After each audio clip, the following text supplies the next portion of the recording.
नमस्कार, आप देख रहे हैं द हिंदी टॉप और मेरा नाम है ऋतिक ठाकुर। दिल्ली की हवा ने गला पकड़ लिया और ये मेरे साथ ही नहीं, लगभग दिल्ली एनसीआर के रहने वाले लोगों के साथ हो रहा है, हर तीसरे आदमी के साथ हो रहा है। या यूं कह सकते हैं कि हम बिहार इलेक्शन कवर करने के लिए गए हुए थे और वहां की हवा लाजवाब, साफ सुथरी, ऑक्सीजन भरपूर, ऐसा लग रहा था कि कोई प्राकृतिक एसी चल रहा हो। लोग ये भी बोलते थे वहां पर जब हम थे, तो खुल के सांस ले लो भैया, अब तो फिर दिल्ली ही जाना है जहां जहरीली हवा है।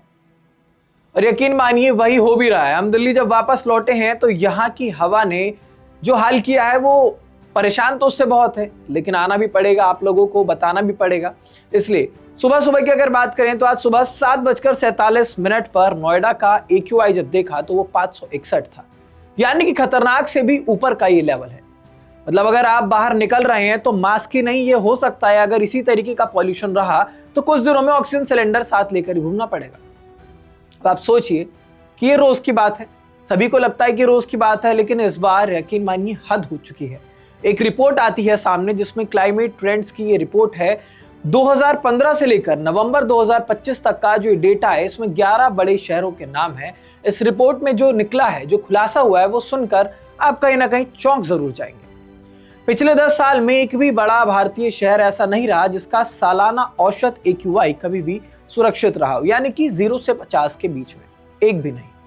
दिल्ली पूरे दशक में टॉप नंबर 1 पर रहा है, प्रदूषित शहर रहा है। 2025 में भी इसका औसत AQI कम से कम 180 हमेशा रहा, यानी कि खराब कैटेगरी में आराम से। लखनऊ, वाराणसी, अहमदाबाद, ये तो उत्तरी गैंग के लीडर है प्रदूषण में। कोलकाता, मुंबई, चेन्नई, ये थोड़ा सा इनसे बेहतर माने जा रहे हैं, लेकिन फिर भी मॉडरेट से ये भी ऊपर है। बेंगलुरु, वो फिलहाल अगर अपेक्षाकृत बात की जाए तो वो भी इन सभी के मुकाबले साफ था, लेकिन वो भी अच्छा नहीं कहा जा सकता है। हाँ, ये कह सकते हैं कि थोड़ा कम खराब था। 2020 में लॉकडाउन हुआ था, सबने कहा कि देखो हिमालय दिख रहा है। चंडीगढ़ के लोग कहने लगे कि शिमला दिख रहा है। दिल्ली के लोग, नोएडा के लोग कहने लगे कि इंडिया गेट को वो आराम से अपनी छतों पर से देख लेते हैं। उसके बाद कुछ शहरों में थोड़ा सुधार जरूर हुआ, लेकिन कोई भी सुरक्षित के करीब तक नहीं पहुंचा। और सबसे बड़ी बात ये कि इस बार पंजाब और हरियाणा, जिस पर पराली जलाने का लगातार आरोप लगता था, तो इस बार पराली जलाने की भी जो घटनाएं हैं वो बहुत कम हुई हैं। फिर भी दिल्ली AQI का लेवल सभी देख रहे हैं कैसे टूट पड़ा है। मतलब साफ है, पराली सिर्फ एक बहाना है, असली विलन लोकल परेशानियां हैं। लोकल परेशानियां मतलब गाड़ियों का धुआं, कंस्ट्रक्शन की धूल, इंडस्ट्रियों का जहर, और ऊपर से जो मौसम का ये मूड है। यानी कि ये वेस्टर्न डिस्टरबेंस आते हैं और इसके आते ही जो हवाएं हैं वो रुक जाती हैं, स्मॉग बन जाता है। पूरी तरह से जो दिल्ली वासी हैं वो जहरीली हवा की चपेट में आ जाते हैं। तो अभी एक पुरानी वीडियो बहुत ज्यादा सोशल मीडिया पर भी वायरल हो रही थी और मुझे भी वो याद आई, तो मैंने सोचा एक बार आपसे भी इसका जिक्र कर लिया जाए। पहले ये वीडियो आप सुनिए। अब हर 15 दिन में हमारा मंत्री जाके कूड़े के पहाड़ पे जाता है और उसको बोलता है खड़ा होके, तेरे को जाना पड़ेगा भाई। हर बार हर 15 दिन में जाके करे जाना पड़ेगा भाई, तो रोज जाना वो कूड़े के पास। सुना आपने दिल्ली की मुख्यमंत्री कैसे कह रही हैं कि उनके मंत्री कूड़े के पहाड़ के पास जाते हैं और ये कहते हैं कि ये पहाड़ तुझे जाना होगा।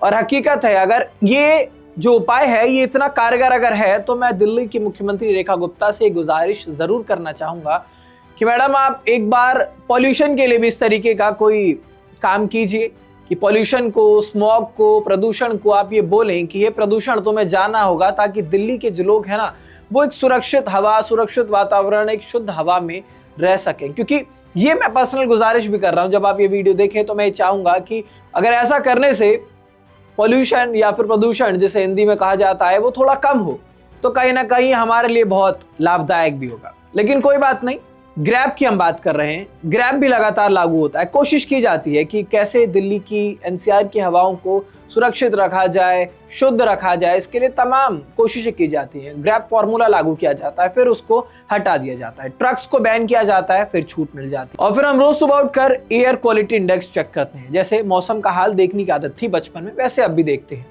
लेकिन अंत में ये कहना बहुत जरूरी है कि ये समस्या पराली की नहीं, ये समस्या है पॉलिसी की। और ये बिल्कुल मजाक नहीं है, मौसम की नहीं, ये मैनेजमेंट की बहुत बड़ी खामी है।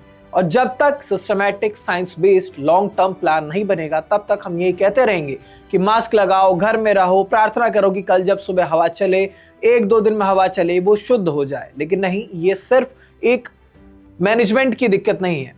इसके लिए साइंस जिम्मेदार है। सरकार को इसके ऊपर कड़े कदम उठाने की जरूरत है। जो फॉर्मूले लागू होते हैं उन्हें लगातार निरंतर कुछ समय तक के लिए लागू रखा जाए, ताकि जब वायु गुणवत्ता आप देखें, एयर क्वालिटी इंडेक्स में जब आप कुछ सुधार देखें, उसके बाद आप इन्हें हटाएं।